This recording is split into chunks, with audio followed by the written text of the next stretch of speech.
Hello, and welcome to Speak Honest. I am your host and certified relationship coach, Jenn Noble.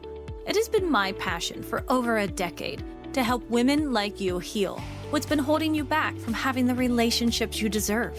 Are you struggling with a relationship where you can't seem to voice your emotions, needs, and boundaries without having it blow up in your face? Then you have found the right podcast, my friend. Get ready for practical tips, empowering truths, and honest conversations. Now, let's dive in. Hello, everyone, and welcome back to another episode of Speak Honest. I am Jenn Noble, your go-to relationship coach and author of the best-selling book, Dance of Attachment. And today's episode, I am so excited to have on someone that I look up to so much, someone I consider a dear friend. And today I am joined by Hal Eisenberg. Hal is an award-winning social worker, an educator, an author, and the founder of the Eisenberg Leadership Solutions. For more than 25 years, Hal has literally dedicated his life to helping so many people recognize their worth, help them find their voice, and create meaningful impact in their communities. And today we are going to be talking about so much, but we're going to be talking about his book, Whispers in the Rain, and his upcoming Impact Tour, a unique experience centered around storytelling and connection and healing and community, something that I get to be a part of in New York in June. I'm just so excited to have you on. Hal, welcome to the show. Say hi, introduce yourself. Thank you, Jen, so much. I am so excited to be here. I have been following you and your show, and this is like surreal for me. I'm like, oh my God, I'm on your show. This is so cool. I'm so excited to have you on. Now, you and I first got to meet in person back in November of last year during the LA tour for Lucky Book Publishing, right? Yes. Yeah, Yes, and I just felt like absolutely. your energy, I connected with instantly. Like, if anything, though, I would say we have very different energies. Like, I'm very energetic and big and bubbly, and you bring this sense of just calming to the group that I immediately just gravitated toward. My husband said the same thing. You were like his favorite part of the whole weekend. He was like, Oh, Hal's a great guy. So that's so I funny. just loved getting to know you, meet you. But tell me a little bit more about how you got into writing your book, Whispers in the Rain, with Lucky Book Publishing. So that's such a loaded story. That it could take up like your whole entire show, but I'll try to like keep a short version of it. So like most people in the world, I had gone through lots of ups and downs, a lot of traumatic experiences growing up as a child, and I've always found a lot of peace in writing. I was the kid that would carry, even though I was homeless on the street, I would still carry like a little steno pad and just write my feelings. Like a lot of people in society, I forgot the exact statistic. I think 95% of people who want to write a book don't write a book, right? So I always said I wanted to write a book. So I went off on this path at a certain juncture in this journey, and I said, I need to write this book called Beautiful Souls. And the idea behind that book was everybody I met is a beautiful soul and has inspired my story. Well, that was a disaster. I loved the book, but I had no guidance, like no support, no real writing training. I thought I was good, but like I was like, oh. So it took me about 6 years to get Beautiful Souls out there, and it became a 4-book series. And after that, I said, I'm never going to write ever again. It's like, Yeah. I'm done. I was Too like, much. I'm out. See ya. I'm out. I was like, I did it. What I brought became you part back of that. in then? What happened? So what happened was I had this, I say ridiculous, but everything in the universe happens for a reason. I really believe that. 7 years ago, I was diagnosed with cancer. And the same month I was diagnosed with cancer, I met this amazing, beautiful human being who became a teacher, a mentor, just this really incredible spirit. And it was really crazy because I had this moment where the doctor said, you have 4 months to live. 7 years ago, right? And then right after that, I met this this human being. And I was like, oh no, I don't want 4 months to live. I want a lifetime to live, because this person was a beautiful soul. And two, I was like, there's got to be other beautiful souls out there. I just want to experience life. So this set me on this journey of trying to really discover what love was about, this journey to enlightenment, this spirituality journey that really opened up a lot of doors for me. And I started to write. And when I wrote some of my experiences and lessons, I said to the universe, I said, listen, universe, yeah, I've got this, what seems like a book. I'm putting it on my Google Drive, but if you want me to release this book, you're going to have to prove to me beyond a shadow of a doubt that you want this book out there, right? So I joke, be careful what you say to the universe, because it was like God or whatever you believe in said, okay, Hal, game on. I love that. So a year later, I'm in Toronto, one of my favorite places on the planet. And I'm about to go to the airport. And my friend says, before we go to the airport, can we stop at this conference? So I get to this conference, and there's a little icebreaker activity going on. Look for somebody around the room that you want to introduce yourself to. By the way, this is a year after I finish writing this latest book. So I had put it on the drive. I made my declaration to the universe, right? So a year later, so I'm at this conference, and I scope the room, and I see this person with positive energy. I said, I want to go speak to that person. And I literally don't know what made me say this. Jenn, I go up to this person, and I say, my name's Hal. I'm a failed author. Oh, Yeah. I love that, though. I love the realness of that. Yeah. Yeah. And I was like, I don't know where it came from. So word vomit after that. I just, because I love to talk, right? Everything about beautiful souls and all the mistakes. And, and I caught myself in the middle of that. And I said, oh my God, I'm sorry. Like, this is supposed to be a two-way conversation. I'm like, what's your name? And she smiles and she goes, my name is Samar. I own a publishing company. And it was Lucky Book Publishing.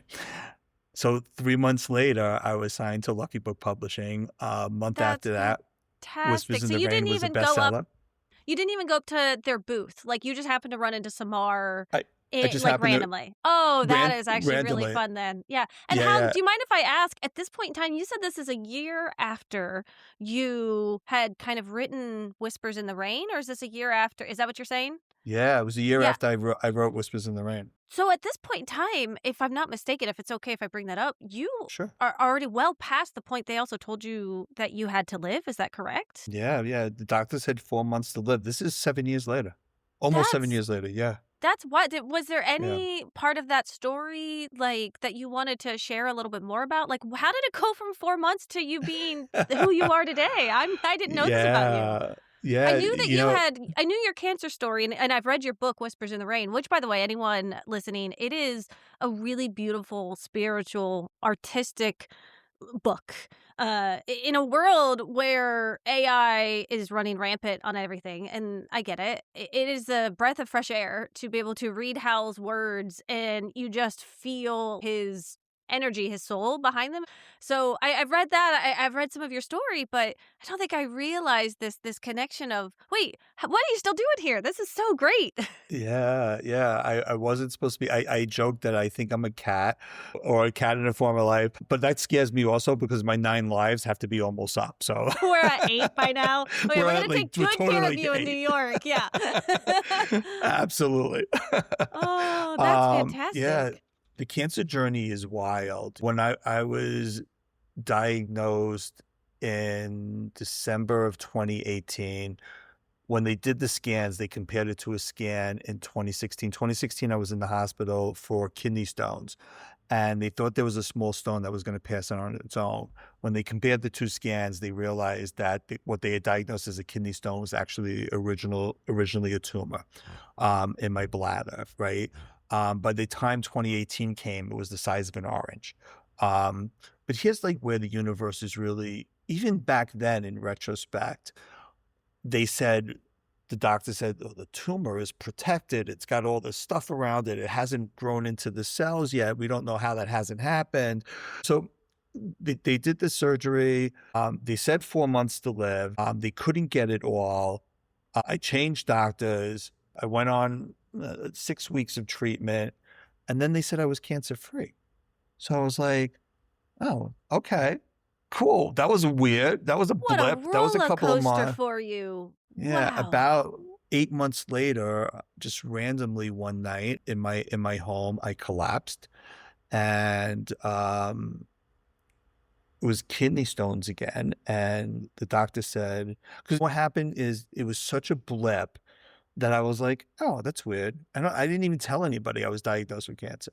I had met this beautiful soul, so we're rocking the world, we're rocking life, we're like becoming like a power team, we're doing like really cool stuff. So I was like, I'm not even gonna tell anybody I had cancer, because like it's nothing, right?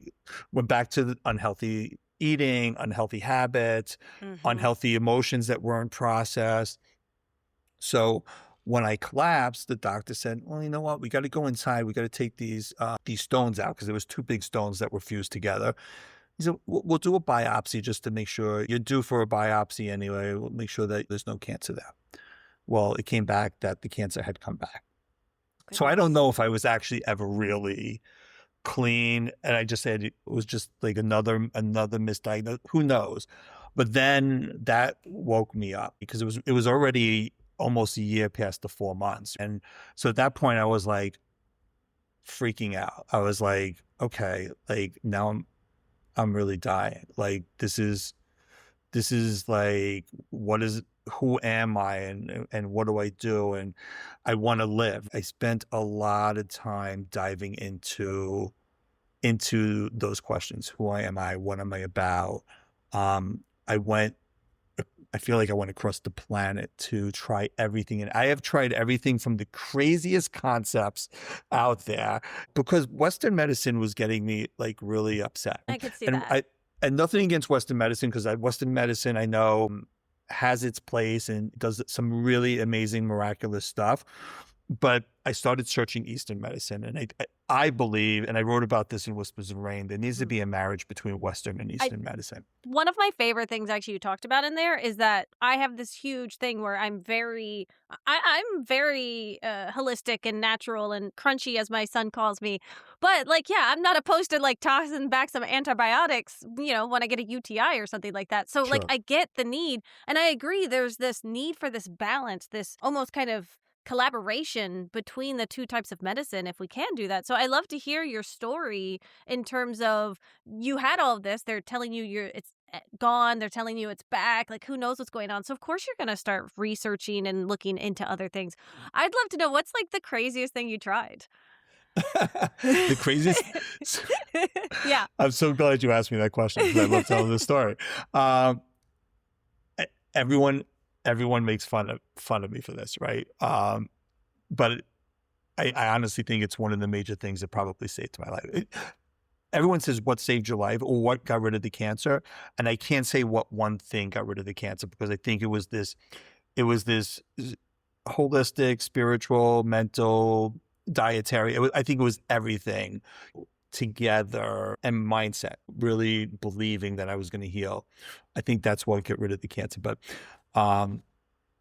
so we're at year maybe 4 or 5 at this point, ups and downs, tons of surgeries, lots of bleeding, lots of blood clots. I've been through everything imaginable. I also did chemotherapies. I did different trial drugs that didn't work. So to tell the craziest thing, I got to pre-tell a little bit of this part. Believe it or not, isn't the craziest thing I did, but I was working with this amazing, like holistic person that was, it was like homeopathic, Okay. like meds. Okay. And I loved her. She, if I had a cold, she knew how to get rid of the cold, right? Like she was awesome. So she says, I want you to speak to this shaman in England, in the UK. And I said, okay, sure. Like, I trust you, right? So shaman and I like really hit it off. The guy was into music. I think he was a self-proclaimed shaman though. Like, I don't know if he was like the real deal. Yeah, I don't actually know what makes a shaman, so that's a really good point. But yeah, it's like, how actually do you become a shaman? Is it like a coach? You just say you are one, and then yeah. I say that as a coach. So. And he told me, oh, Hal, you have the makings of a shaman. That's why I don't really believe that he was a real shaman, because I don't, like, is it like you take the rod and you like both shoulders and be like, is that like the actual? no, Oh, I okay. actually Yeah. don't know. Is that like knighting someone? Yeah. Like knighting somebody, like you are now a shaman. Yeah. So he said to me, I'm going to send you long distance healing, which I believe in Reiki. I believe in those type of healings. But he says to me, I need you to dress all in white. And I need you on Saturday morning at this time to call me, let me know that you're dressed in all white. I didn't even have, I had white t-shirts, but I had to go out and buy white track pants, white socks, and he's like, and he goes, and you're going to meditate. And he's like, I'm going to send you healing, but you have to be in white. But at this point, I am desperate. We're going to try anything.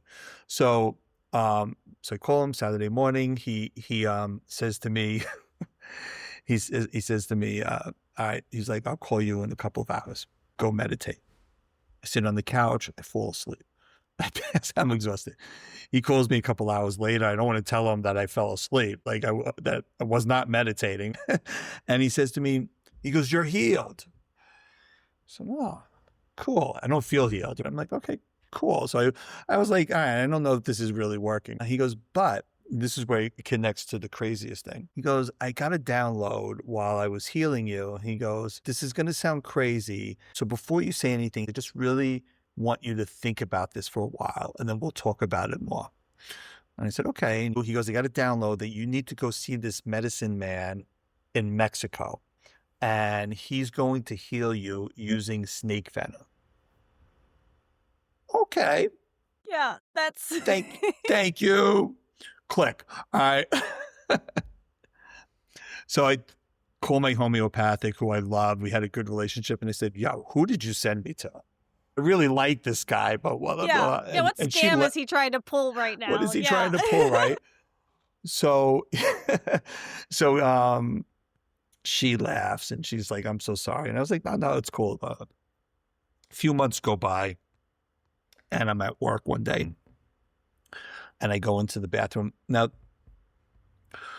to paint this scene for you, like I have to explain that when you have surgeries on your bladder has a very weak lining on the inside. So it takes a very, very, very long time to heal. So the slightest thing, picking up something heavy, stress could break open the lining.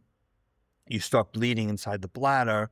Cancer also bleeds inside the bladder. So you don't know which is which. Okay. And then it clots. And not to be gross, I hope that can be open on the show. No, please. But then, this is good. when you go to urinate, you can't, because the clot can't get through, right? Got it. So that's when you get rushed back into surgery, into hospitals, into catheters. It's a whole ordeal. So painful. I've always been blessed that when these moments happen, not that it doesn't sound like there's any blessings when that happens to a guy, right? But I've always been blessed that it's always happened when I'm home or in the evening. I don't know why it always worked out. But this one particular incident, I go into the staff bathroom here at the school, and it happens. It happens in the staff bathroom. No. And my heart starts racing and I start getting anxious. I'm not usually an anxiety-ridden person, but my blood pressure's going up. I'm freaking out, and the clot comes out and there's blood all over the bathroom floor. And I'm embarrassed, ashamed, feeling vulnerable, freaking out. And it's Memorial Day. It's the Thursday before Memorial Day weekend. So at that point, I'm in the bathroom and I'm like, God, I give up. Like at this point, I've been fighting this for years. The doctors wanted to do a whole gigantic surgery. They didn't think I could beat the cancer. They wanted to take the bladder out. They wanted me to live on tubes for the rest of my life. And I'm like, I'm too young to live on tubes.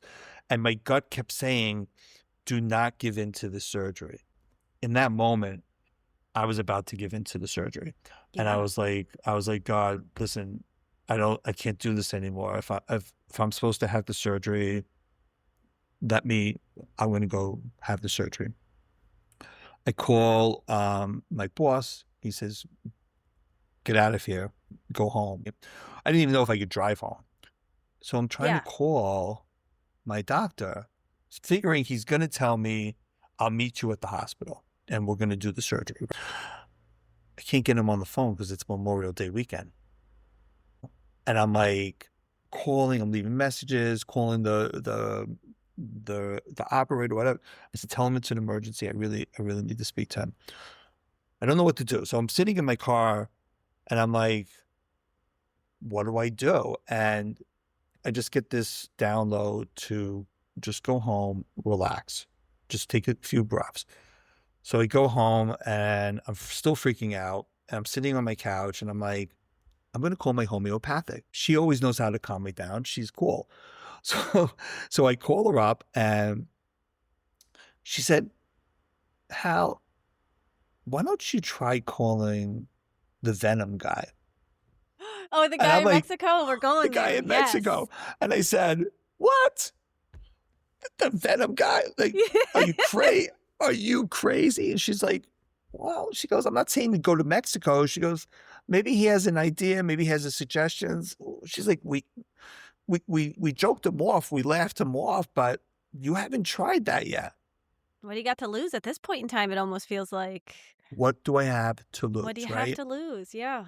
So I call him. He calls me back right away. Super nice guy. I'm still very weirded out by the whole thing.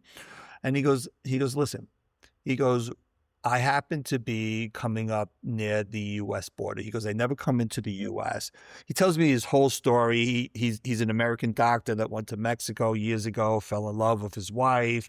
He started studying all these medicines down there, all these alternative medicines. That's how he fell into snake fit, yada, yada, yada. I'm still not buying it. Not buying it at all, right? Yeah, no, I'm with you on that. But again, you're kind of in this state of like, okay, but what are we doing? I'm like desperate. My doctor isn't calling me up. What do I do, right? You're bleeding like on the floor in your bathroom, on the floor, and your doctor's not answering you. You've been dealing with cancer now for how long? What are we at now? Like we're at like maybe 4 or 5 years at this point, and at this point, I'm kind of like giving up. I talked this big game about how I beat cancer and everything. But at this point, I'm at my wit's end. There's a lot of roller coaster emotion, and I do this deep self-development work. There's been some really amazing, beautiful, gifted people that have awakened so much in me through the years. And then I took those lessons, and every day I really work on trying to be the best versions of me. But there are days where I don't show up as the best version of me, right? And that day was definitely one of those days for sure. That's I was fair. like, right? I was like, I'm done. I'm Yeah. done. Whatever you want, I'm giving it, right? And he says, I'm gonna be near the border in San Diego. Why don't you come across the border? He's like, I'll give you a treatment. I'm like, it's Memorial Day weekend. The flights are going to be in the thousands. There's no way I'm flying into San Diego. Right? From that point on, how the universe lined everything up, I went on Priceline. I found a flight Memorial Day weekend from New York to San Diego for $250. No way. Listen, I'm like, trying to fly out to New York right now from San Francisco, and I would never be able to find a flight that cheap. Right? Wow. I'm like, what? I'm like, so next thing I know, I'm on a plane, and every step of the way, I'm like, Hal, you are out of your mind. You are out of your mind. So he was like, can I ask you a question, Hal? Is that okay? Sure. Is there please. just like something inside of you? Because you mentioned this before about like trying to trust your gut and trying to trust your instinct. Is there kind of this knowing that's around you whilst logically you're looking back on it in your human form type thing and you're like, this is ridiculous. Anyone thinking me like, Hal, what the fuck are you doing? You just are bleeding, like go to a hospital. But you're getting on a flight going 6 hours the opposite direction. But I just would love to know, was there just this like instinct, this knowing? What do you think was getting you on that airplane? I don't know if it was instinct or knowing, in all transparency. I think there's this other part of my self-development work and my training and the 9 lives, previously. I think I've really grown into this idea of having this blind faith. I have a tattoo on my arm that says I refuse to sink. And that's really I really try to live by that every single day. I think that's what got me on the plane is like, this came to me for a reason, so I'm going to trust, but it doesn't make sense to me. Like Yeah. logically, I'm like, oh, like it wasn't a gut, like, hey, do this, this is gonna work. I literally thought I was out of my mind. Yeah. But I also trust the universe. So I also know that I don't know all the answers. So I have to try. Okay, so So you're on the plane, you're trusting the universe, you have this blind faith, you're refusing to sink, as you say. I love that. yeah. So you get into San Diego, what happens next? So the guy says to me he was going to send a car for me in San Diego. Um, one of his drivers was going to come border and pick me up and drive me across the border so I wouldn't have any problem. I get to San Diego. The guy couldn't pick me up. I have to now I got to take an Uber to the border. I've got to walk across. I've got to Yeah, I've done find a that kid. walk from San Diego to Tijuana. It's a very Yes, interesting, if anyone has never done it before, it's a very interesting dynamic, but you like park in this parking lot and then you can like walk across the border. Is that what you did? that's exactly Yeah, that's yeah. exactly what I did. And it was all bizarre to me because I don't know what it was, but they didn't check my passport. I like literally walked in. There's nobody there. It's like certain parts, not to stereotype New York City, but when you're in a New York City subway, there are certain parts that kind of smell like urine or that are dirty. Like that's kind of what walking through to Tijuana is Mhm. like. I felt like I was in a New York City subway and they're just waving me through. And I'm like, wait, I'm in Mexico. You're like, wait, when did this happen? Yeah. When did this happen? Do you want to see my passport? Do you want to check my bag? Like, what's going on? Like, getting back into the US was a different story, but Yeah, they don't care that you're going into Mexico. They care a lot more that you're coming back. like, Okay, so you've walked across, I you're walked going in. across, Okay. I go in, so like it was just the whole thing was surreal and bizarre. I checked my Uber app. There's an Uber app in Mexico, so I was like, okay, I can get an Uber. But the driver pulls up and he goes, reject the ride, reject the Uber. I'm going to give you a cheaper price. Oh, yeah, okay. So I'm like, okay, great. This is what I'm dealing with now. That's cool. Okay, I get it. And then I'm probably one of the least political people, even though I secretly have political aspirations. That's in the Beautiful Soul series, but I don't really talk politics. But when I got to Mexico, in the US, there's always, for years, there's been this talk about building a wall, building a wall, building a wall. And I don't know enough knowledge about. But I get to Mexico and I'm in this Uber and they're driving up the coast to get to this where he told me to go, which I have no clue where I'm going. I just gave this guy an address. And I see this gigantic wall for miles. So my thought is, in addition to I might be dying, is why is everybody fighting over a wall? The wall is here. Like I see this Yeah. wall, right? So I have these bizarre, like global thoughts going on in my head about society and like why are we fighting Yeah. so much? Like the grass on each side of the row of the wall is connected. I could see it's like the land is one, yet we're fighting tremendously over that. Not to get political, right? But No, that's the I thought love in my no, head in the moment. I'm actually very political. So I was like, no, I am. I'm not, although like I say, I'm not political. I actually would really like to get back to a place in my life where I'm not political. I just have human rights interests is what I say. Yes, yes, of Anyways, course. that being said, something I just noticed that you said there, and I think it really speaks to you as a person, Hal, and it's a testament to who you are and your energy is in this moment when, again, you're going through this incredibly terrifying situation and something that could be very me, very personal, very I'm in a victim space. And you have this moment where you look out into community, a different community. And I remember that feeling. It's like crossing into a completely different world when you cross from San Diego into Tijuana. It's like you would think it would ease in a little bit more. It doesn't. It is like it's like you went from the outskirts of New York and from the suburbs into like the city out of nowhere, and you're like, oh, this is jarring, and there's stuff Right, everywhere, and it's so chaotic, and you take this moment to see this wall, and you see it as this moment where you're like, oh, look how much we're fighting. Look how much we still need to be brought together. And I do want to finish the story, but I think it's something that I want to talk to you about, which is your ability to bring community together, which is a part of your impact tour. So let me know. Wrap up what you're telling us. I'm invested now. I need to know how this ends, and then I want to transition us to talking about the Impact Tour. So the fast version of the story is I meet this guy at a hotel. So the location ends up being at a hotel. He comes in with his wife. He goes, let's go out for lunch. He starts telling me the process of how he's going to put the venom in my body. So he burns holes up and down my spine, like little cigarette burns with this special stick. And then he drops venom, and the venom is going to cure me. And he's got this whole bunch of stories, track records, very super nice guy. Awesome guy. Wife is like he's like the salesperson, and the wife is like, I'm going to take care of you. Like the perfect team, right? Don't worry, we're going to get through it together. And so it was Memorial Day weekend. He says, go rent a room at this hotel. This is where we're going to meet.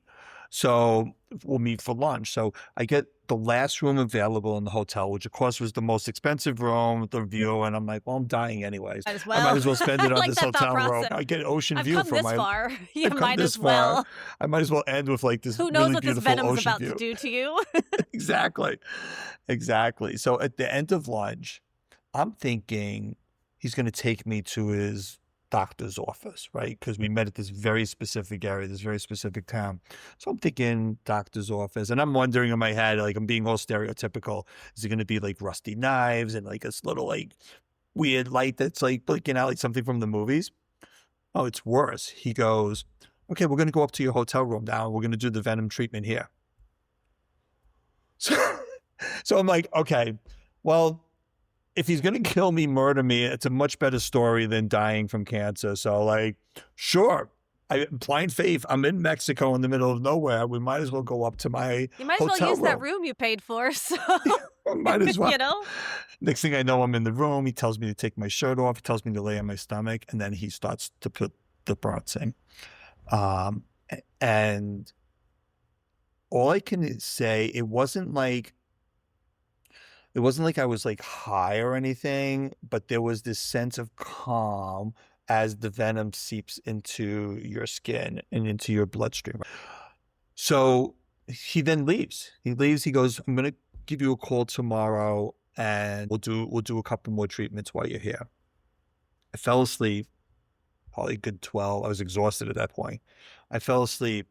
I woke up the next day, no bleeding, no pain, and energy like I was 16 years old. And I was sold. I was like, I'm in. I want more treatments.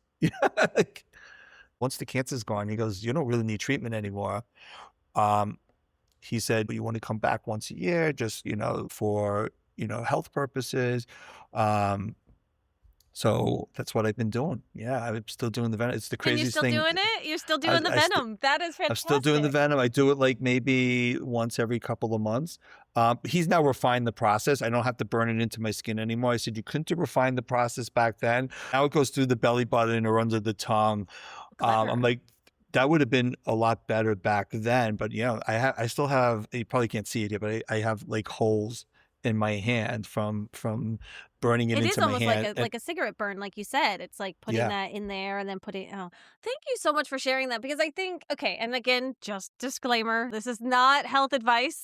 No one in here is telling you to forego your bladder surgery and go get snake venom put into your burned holes in your arms. That being said, I think what I take away from this, at least, is that you trusted in something kind of outside of yourself to some extent, right? Like you said, you had this blind faith, and there was still something inside of you that knew, like, I need to trust this thing. I need to go and find alternative resources, whatever that looks like. And so I really love to hear that. And again, as you were talking about before, it was more than just you. You needed your naturopath, your homeopathic healer who helped you find someone, who helped you find someone, who helped you find someone. And that's the community aspect of all of this. And as you said, I do believe we are in a world right now where we keep dividing and we keep wanting to separate, thinking that that's going to help or heal or do things. And it's breaking my heart, personally speaking. And I agree with you in that aspect of thinking, why are these walls up here? Why is everyone being separated? So something that you are very passionate about is community. And so tell me how you took Whispers in the Rain, this beautiful book and all of the spirituality that's in it, and you thought to yourself, you know what, I want to do have a 4-day amazing experience. And I still can't understand how you went from one to the other. So talk me through it personally. How did this idea evolve? It's so funny. I don't know how I went from one to the other either, except that my brain is like insane sometimes. I think I'm an observer, right? I think one of the things that really attracted me to Lucky Book Publishing, and I don't know if this is the same for you because you have a #1 bestseller through Lucky Book Publishing as well, and which I love. I love the fact that from day one of meeting Samar and then Samantha, who run the company, is they're not just money making machines and pumping out authors and false promises. They're building community. And I'm an observer, and I was watching, not only do they build community around their authors, which I thought was just this beautiful gift, but the type of authors that they are attracting are people who want to put some kind of message into the world and raise the vibration of the planet through whatever is their message or their gifts, their talents. And that is so aligned to like who I am. I'm always about working with visionary people, people who are about inspiration. And I always do things outside the box. I always say, people say, oh, you're a social worker and you work in a school. All that's true. And I've run thousands of programs and I've written curriculums and I consult school. I do all that stuff. But education is really just the channel which I do in it, because really what I'm all about is building community and helping people to be the best versions of themselves. Not because I'm the best version of myself, but I believe that we can always elevate and we can always be inspired to find that light. And the best way to do that, the best way that's always been for me to do that, is through the tribe that was around me.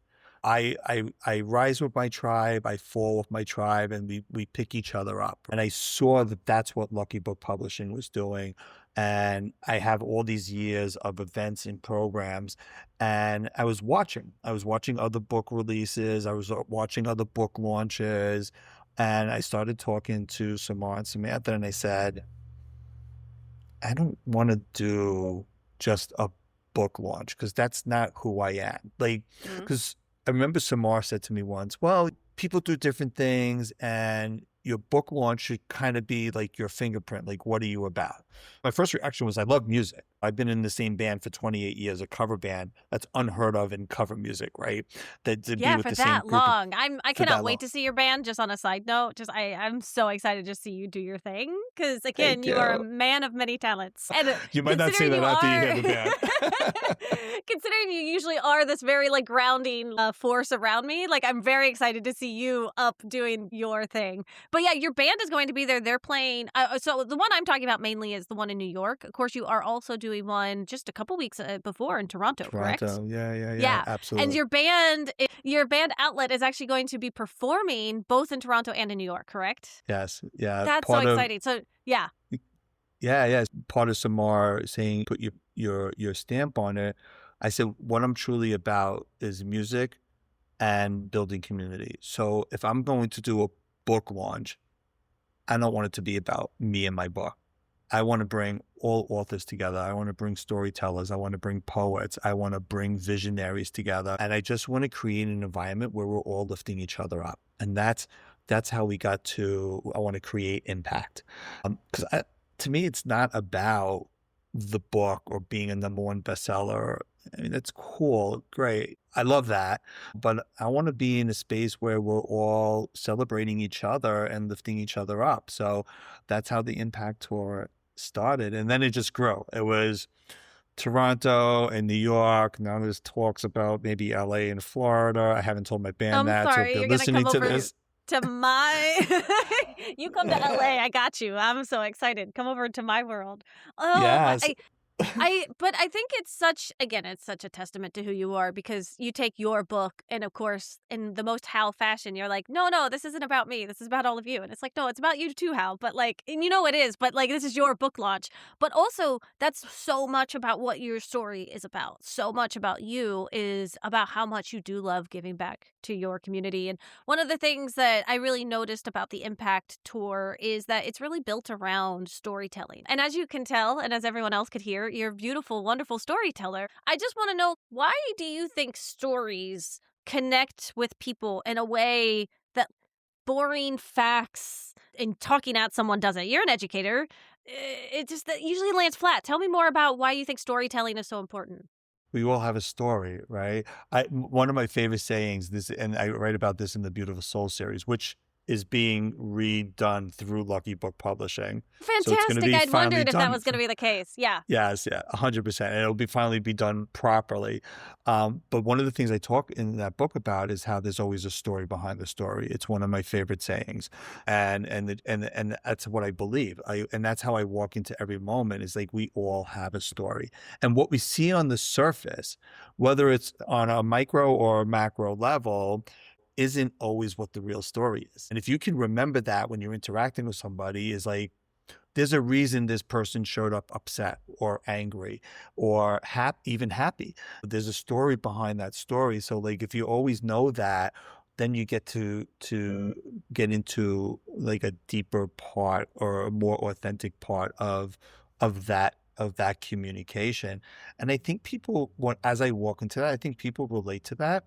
People relate to that authenticity, and people relate to like, yeah, I want to know you. I genuinely want to know Jenn Noble's story, right? I genuinely want to know Samantha and Samar's story, like why they started Lucky Book Publishing, because that's cool. That's all about energy, and we all share that connection. And make it esoteric, like if we're all connected and we're all one, all of our stories matter. And I think that's why we relate to the storytelling process.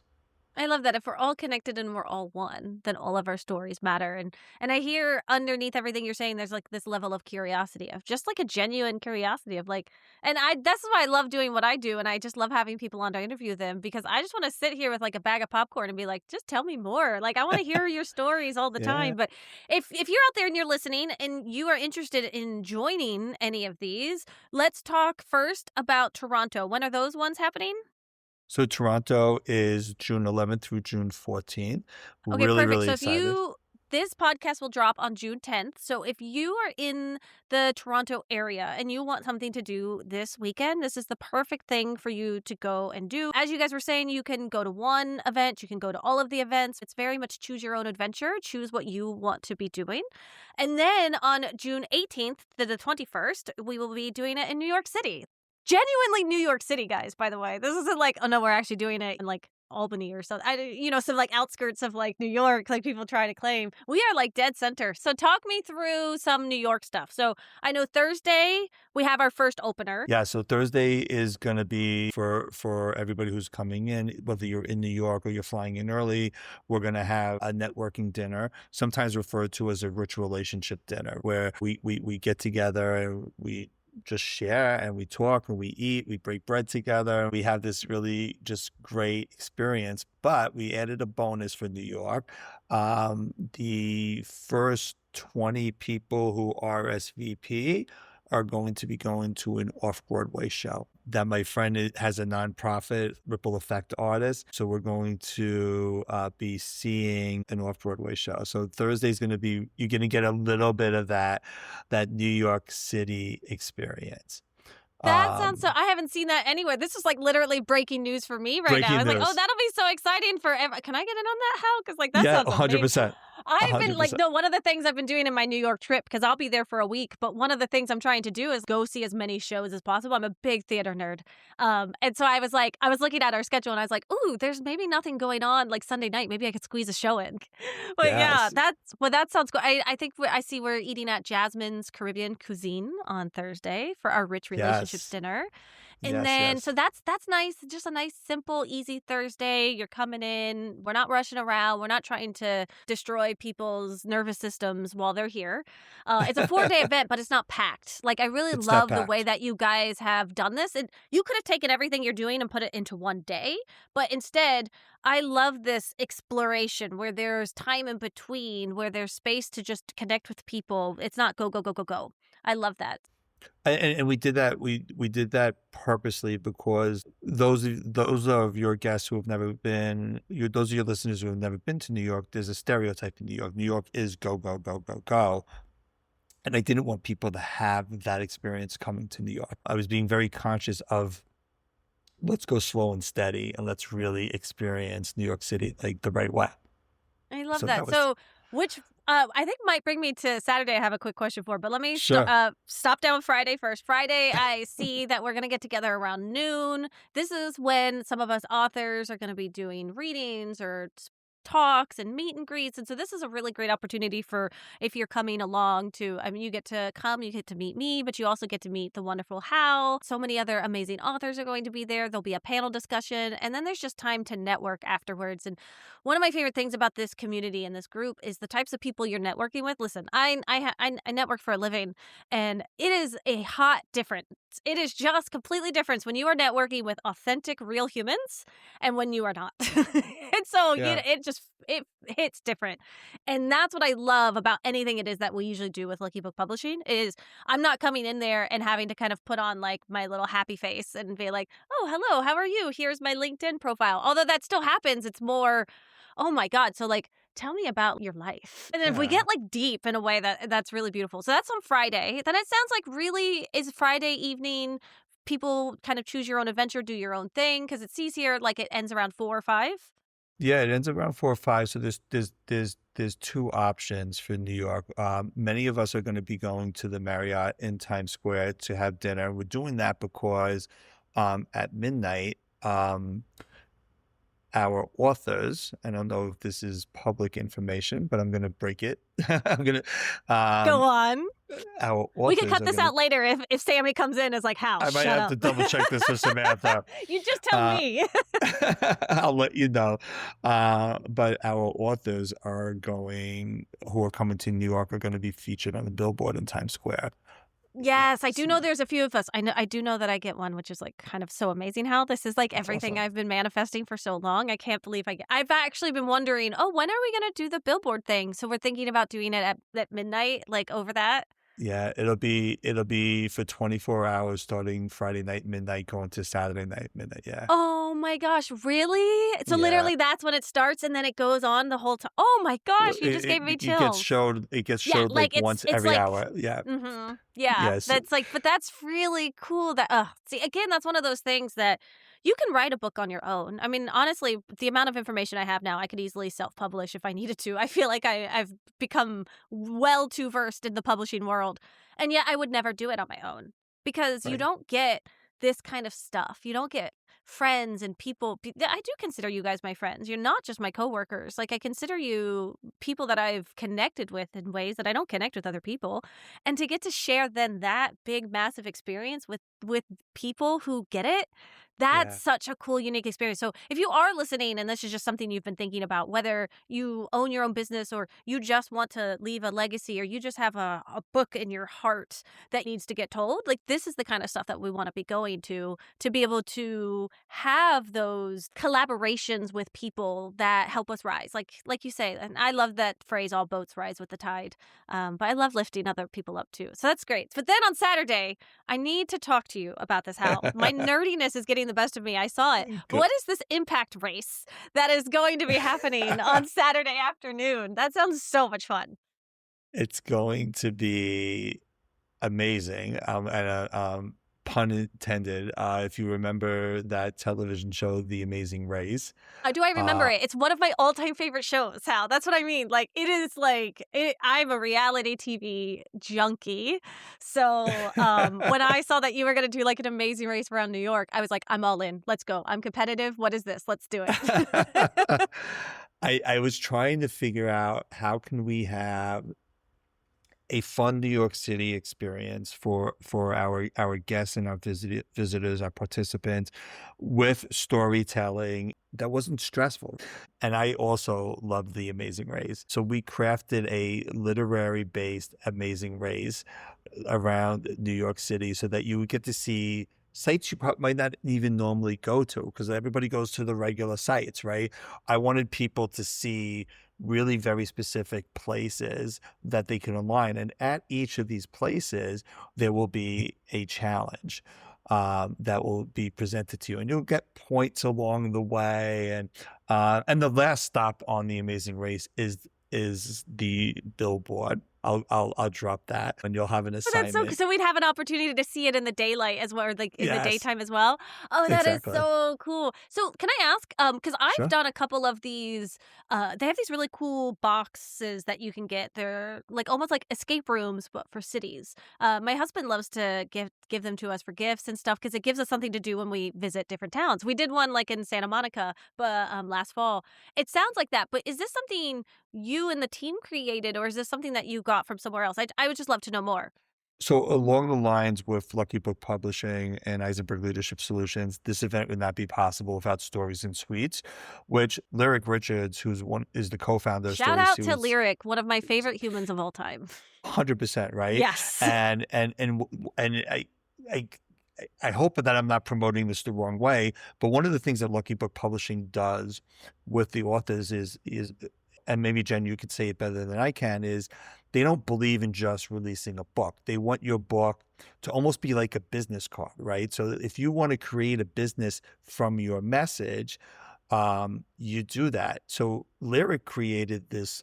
She really wanted to create this event company where she got to express herself and express her book. She wrote this amazing, amazing poetry book, right?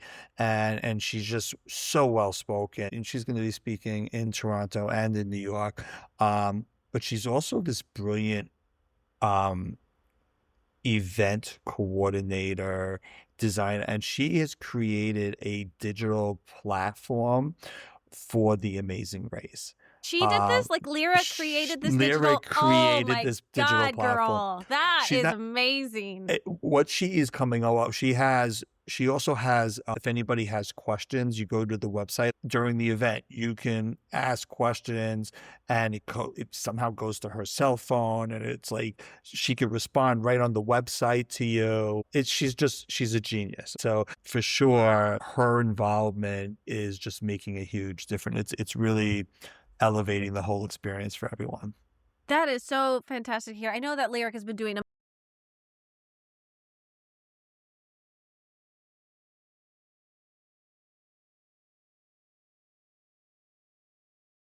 like your level of genius and then leveling it up in ways that you maybe didn't even expect you could do on your own. I equate Lucky Book Publishing a lot of times to like a mastermind. I mean, if anyone has ever been a part of a mastermind, it's basically what it is you spend so much money per year to be a part of a group that all have different talents and they all just want to lift each other up and rise, except you get that and a book. And so it's like, it's so much value for what it is because Yeah. so many places like, oh, here, just come with us, write a book, and then they drop you. The fact that like I'm still around, my book came out in October. I mean, Terry Kingston's still around. Look at everyone doing their stuff, and that's what a lot of this is about. Okay.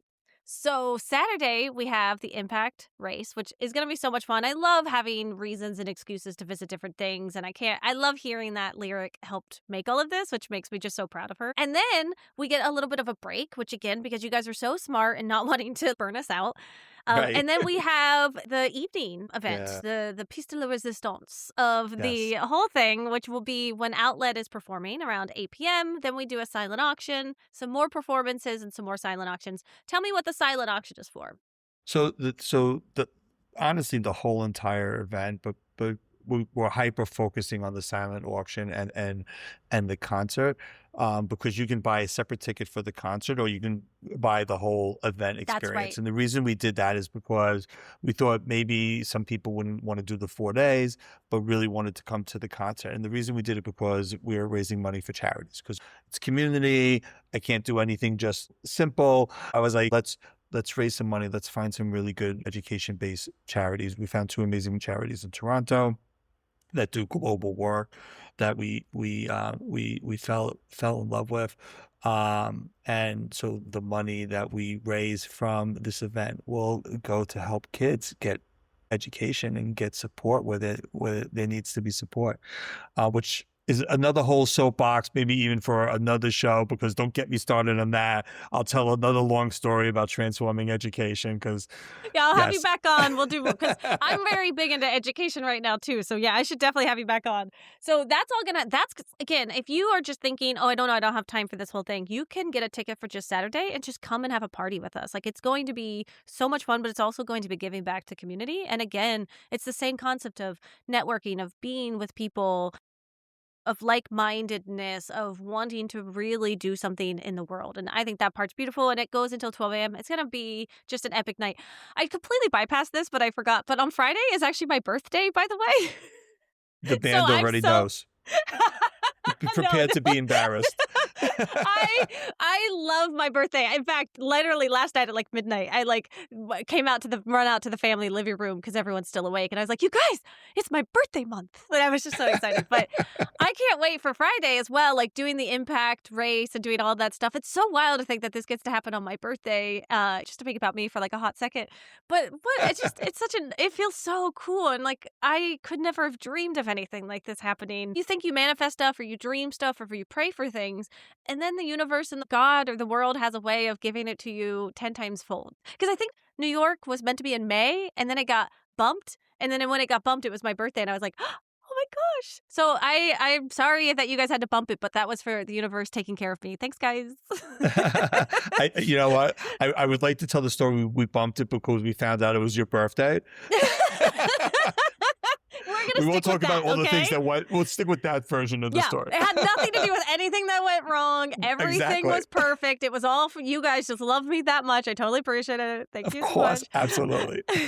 And then on Sunday, we just have like a nice morning with light networking. We've got some yoga, some poetry, some closing reflections. Nothing that's heavy on Sunday because we're going to have so much fun on Saturday night. And again, that's what makes this event so special. I think in a world where we are on Zoom so much, literally you and I right now are recording. It's great. I love technology. It's amazing. Sure. I also have just been missing those in-person experiences with people, which does just hit your nervous system different. In fact, there's research out there recently that's even talking about how our neurons in our brains are wiring differently when we are connecting with people in person versus online. Again, I'm not knocking tech at all, because without tech, I wouldn't be able to do what I do. And I love Zoom, and it's amazing for me to get in contact with people.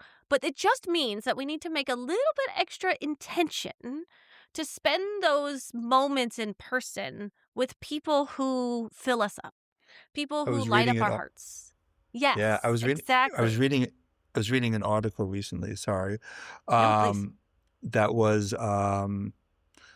I don't want to quote the article incorrectly, but the basis of the article is with the advancement of AI, with the advancement of technology happening so fast that within the next 3 to 4, maybe 5 years, human connection is actually going to increase. The desire for human connection is going to be increased. We're eventually going to get tired of this. And I love this. I love being able to talk to people in other countries with the snap of my finger. And it's a small world after all concept. I love that. But I also love meeting people face to face. It's a different energy when you're face to face. So I know as long as I'm alive, I'm going to continue to create moments like we're doing for the Impact Tour so that we can have face to face. And I'm also going to continue to make it affordable, because I know when a lot of people hear, oh, you're doing this big thing, blah, blah, blah, this must be really, really expensive. It's not, No, it's not at all. Like, it's ridiculously attainable. Yeah. If anything, I was like, y'all need to be charging more for this shit. What do we like? No, but that's not who you are, right? You're not out here to make money. You're out here to create community. Like, you're out here to create events, to share your book, to share your story, to share your message, and then having that be what it needs to be in order to get it going, of course, but not to just like, hey, I don't know if you remember some back in the day, there was these big events they would do where you'd come and be a part of like Willy Wonka's chocolate factory, thousands of dollars or whatever, and you show up and it's like a warehouse with like like a folding table in it. That is Right. not Yeah. you. No, not at all. Not at all. No, I equated it to this way, and then I'll wrap us up here because I know we've Yeah. Of gone long, but thank you so much for staying on with me, and thank you for everyone who's still course. listening because I think this is such an important conversation. But I equate it to this a lot of times. For so long in our world and our society, we naturally got movement because we were out there, whether it be farming land or walking far to get to our jobs. We didn't have cars, right? We had just a very natural way in which we moved. And so we were healthier because of that. But in today's world, we have to be a little bit more intentional about our movement. So we have gyms and we have workout classes and we have Zumbas and we have yoga classes. And we do these things together because we realized once we built up technology that kind of took that out of our lives naturally, we had to be a little bit more intentional about doing it and getting our leg days in and wanting to get a personal trainer. The same thing is going to happen with connection and community and our relationships that we're building. I'm a relationship coach, so like this is what I'm going to talk about, but it means we're going to need to be a little bit more intentional with our relationships, meaning Absolutely. we want to plan a little bit more. It's not going to come as natural. It's not going to be as organic. And that can be something we grieve and get frustrated about. I absolutely understand. But that is what technology and advancement in our society does. It brings some aspects of our life easier. So I could be having this beautiful conversation with Hal while we're on complete opposite ends of the country. And at the same time, it just means, okay, I need to make sure when I show up that I get a nice big hug, that I spend time looking at you when I'm talking, that I take my phone down. And that's no different than like, we're going to be talking about this one day, 10, 15 years, but it won't be leg day, right? It'll be like nervous system day, or it'll be like laughter day. Like, oh, hey, I haven't got my laughter in for the week. Let me get this in. I And love that's that. okay. That's an okay way to look at the way we want to be changing and shifting as we're moving forward. What do you have to say about that? What Oh comes my up for you? God. So much, so much comes up to me. I'm just like stuck on laughter day. Like, yes. For me, all days are laughter day. I could always have it. Like, I'm addicted. Yeah. I think connection, I think is so important. I think really being conscious about building those type of relationships in your life are also very, very deeply important because you're a relationship coach, and I think we're gonna be craving that. I'm craving it now, and I love my tribe. My tribe is like everything. I think meeting people like face to face,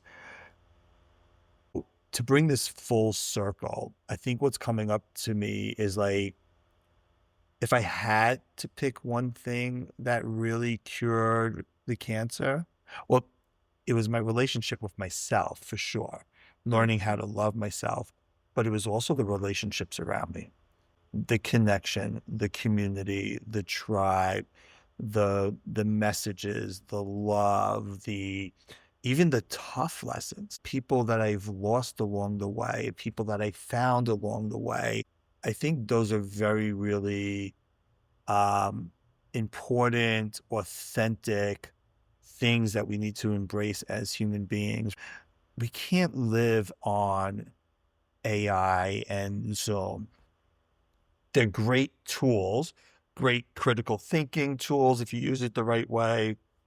But I think we equally need this human connection for sure. And completely agree. And what we're doing with the Impact Tour is both a time to pause. As you said, it's an experience and a time to pause in a world we're moving so fast, and a time to connect. And sometimes we have to pause in order to connect, right? We can't be connecting if we're going a mile a minute everywhere else. So I love that so much. And connecting to me is also celebration. So that's another thing I the love Impact that. Tour is about. Like, I get to celebrate who you are as a relationship coach. I get to celebrate your book. I get to celebrate the fact that you're willing to get on a plane and come to New York to be part of this experience. And there are people flying to Toronto and people coming in from all over the place, from all over the world. And we get to connect in the same room. Like I get to celebrate that. That to me, there's no price on that. That's priceless. I love that. I want to end on that, the celebration, the connection, the conversation. And thank you for such a beautiful conversation today, Hal. It really means so much. And thank you for reminding us all just the power of listening to our bodies, listening to the universe, and slowing down and just really deeply connecting with our stories and using that story, as you so beautifully showed us, as a way to connect with others, as a way to get to those levels of depth that maybe we can't get to otherwise. So, and if you are out there listening and today's conversation resonated with you, then I want to make sure that you go and check out Hal's book, Whispers in the Rain. You can grab it on Amazon or wherever books are sold. And then you can learn more about the Whispers in the Rain Impact Tour. I will add all of the links in the show notes. That way we don't have to worry about trying to remember anything right now. I will put them all in the show notes. You guys can click right there. Please come out and join us. It is going to be so much fun. Thank you so much for spending this time with us, and I will speak with you all next week. Thank you so much, Hal. Take care. As we wrap up today's conversation, always remember that healing is a journey, not a destination. And it is an honor to be a part of your healing journey. If you want to dig deeper into the topics we covered today, be sure to head over to our show notes, where you can find all of the valuable information mentioned in today's episode right there. And please remember to rate, review, and subscribe if you enjoyed today's podcast. Your feedback means the world to us and helps others discover our podcast. Until next time, remember to speak up and speak honest.